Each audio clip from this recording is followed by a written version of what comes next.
Chicken, sunflower oil, సన్నగా తరిగిన టమాటాలు, ఎర్రగడ్డలు, కారం, పసుపు, ధనియాల పొడి, కొత్తిమీర, కరేపాకు, రుచికి సరిపడా ఉప్పు, అల్లం వెల్లుల్లి పేస్ట్, ఆచి చికెన్ మసాలా, ఆచి గరం మసాలా, చెక్క, మొగ్గ. ఇప్పుడు తయారు చేసే విధానం. శుభ్రంగా కడిగిన చికెన్లో కారం, పసుపు, చూడండి ఈ విధంగా, ధనియాల పొడి, రుచికి సరిపడా ఉప్పు వేసుకొని ఈ విధంగా కలిపి పక్కన పెట్టుకోవాలి. ఇప్పుడు స్టవ్ మీద ఒక వెడల్పాటి గిన్నె వేసుకొని, గిన్నె వేడిన తర్వాత నూనె వేసుకోవాలి. నూనె వేడెక్కిన తర్వాత దాల్చిన చెక్క, మొగ్గ రెండు వేసుకున్న తర్వాత ఆనియన్స్ వేసుకోవాలి. ఆనియన్స్ చూడండి వేగుతుంది. ఆనియన్స్ కొంచెం వేగిన తర్వాత కరేపాకు, కొత్తిమీర ఈ రెండు కూడా వేసుకోవాలి. కరేపాకు, కొత్తిమీర ఇంకా కొంచెం బాగా వేగిన తర్వాత అల్లం వెల్లుల్లి పేస్ట్ వేసి బాగా అల్లం వెల్లుల్లి ముద్ద బాగా కలిసేటట్లు ఇలా గరిటెతో తిప్పాలి.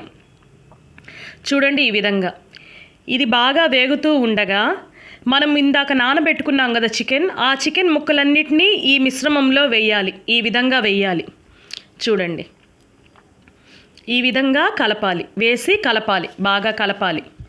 చూడండి బాగా నేను చూపిస్తున్నాను కదా, ఈ విధంగా బాగా స్ప్రెడ్ చేసి చూడండి. బాగా ముక్కలన్నీ బాగా ఉడికాయి, నూనె కూడా బాగా పైకి తేలుతూ ఉంది. ఇప్పుడు మనము సన్నగా కట్ చేసిన టమాటాలను కూడా వేస్తున్నాను. నేను టమాటాలు కూడా ఇప్పుడు వేసుకుంటున్నాను.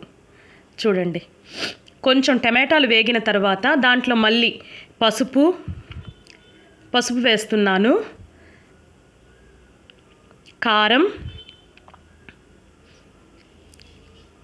ధనియాల పొడి, రుచికి సరిపడా ఉప్పు ఇందాక వేసాను, మళ్ళీ ఇప్పుడు కూడా వేస్తున్నాను.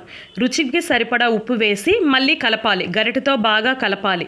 దాంట్లోనే మళ్ళీ కొంచెం కరేపాకు, కొత్తిమీర రెండు వేస్తున్నాను. వేసిన తర్వాత మొత్తం కలిసేటట్టు గరిటెతో తిప్పాలి. చూడండి ఈ విధంగా తిప్పాలి. చాలా బాగా ఉడికింది చూడండి.